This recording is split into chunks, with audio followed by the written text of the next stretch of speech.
ફરી એકવાર મેઘરાજા ગુજરાતમાં ધબધબાટી બોલાવવા માટે આવી રહ્યા છે। ચોમાસાએ તો વિદાય લઈ લીધી છે, પણ મેઘરાજા ગુજરાત છોડવાનું નામ નથી લઈ રહ્યા। જાણીતા આગાહીકાર અંબાલાલ પટેલે સમગ્ર રાજ્યમાં મેઘો વરસે તેવી આગાહી કરીને ખેડૂતોને ચિંતામાં મૂકી દીધા છે। ક્યારે આવવાનો છે વરસાદ, ક્યાં ધોધમાર અને ક્યાં ધીમી ધારે આવવાનો છે વરસાદ, જુઓ આ અહેવાલ।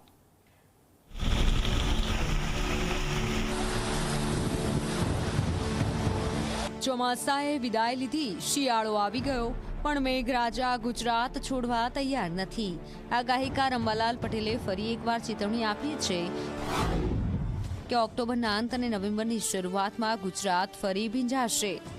શિયાળામાં વરસાદ જે અસામાન્ય ન કહી શકાય, પરંતુ ખતરાની ઘંટી છે।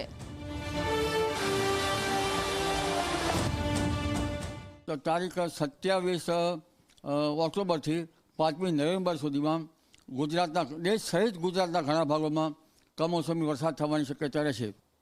ઉત્તર સૌરાષ્ટ્રના ભાગો, પશ્ચિમ સૌરાષ્ટ્રના કેટલાક ભાગમાં ભારે વરસાદ થવાની શક્યતા રહેશે। કચ્છના ભાગમાં ભારે વરસાદ થવાની શક્યતા રહેશે કેટલાક ભાગમાં, પરંતુ ઉત્તર ગુજરાતના ભાગોમાં મહેસાણા, બનાસકાંઠા, સાબરકાંઠા આ ભાગોમાં પણ વરસાદ થવાની શક્યતા રહેશે। પૂર્વ ગુજરાતના ભાગો વરસાદ થવાની શક્યતા રહેશે। પંચમહાલના ભાગોમાં વરસાદ થવાની શક્યતા રહેશે। મધ્ય ગુજરાતના ભાગોમાં, વડોદરા વગેરે ભાગોમાં તેમજ અમદાવાદ, ગાંધીનગરના ભાગોમાં પણ વરસાદ થવાની શક્યતા રહેશે।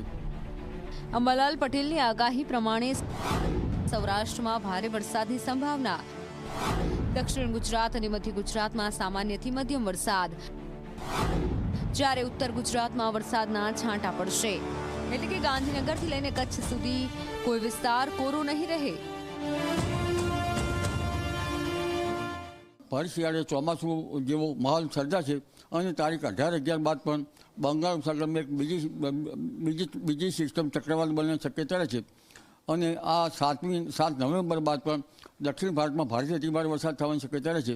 એટલે તે બાદ પણ લગભગ 18-11 બાદ અને ડિસેમ્બરની શરૂઆત સુધીમાં ફરી પુનઃ ગુજરાતમાં માવઠું થવાની શક્યતા રહેશે અને આ માસના અંતમાં એક મજબૂત પશ્ચિમી વિક્ષોભ આવે છે, જેના કારણે દેશના ઘણા ભાગોમાં શિયાળામાં વરસાદ થવાની શક્યતા છે। શિયાળામાં વરસાદનો અર્થ છે ઠંડીનો ચમકારો વધશે, પરંતુ ખેડૂતો માટે આફત બની શકે છે। રવિ પાક તૈયાર છે, જીરું ઘઉંની વાવણી ચાલુ છે અને અચાનક વરસાદથી પાક નુકસાનનો ભોગ બની શકે છે। ખાસ કરીને સૌરાષ્ટ્રમાં જ્યાં ભારે વરસાદની આગાહી છે, ત્યાં ખેડૂતોની ચિંતા વધી ગઈ છે।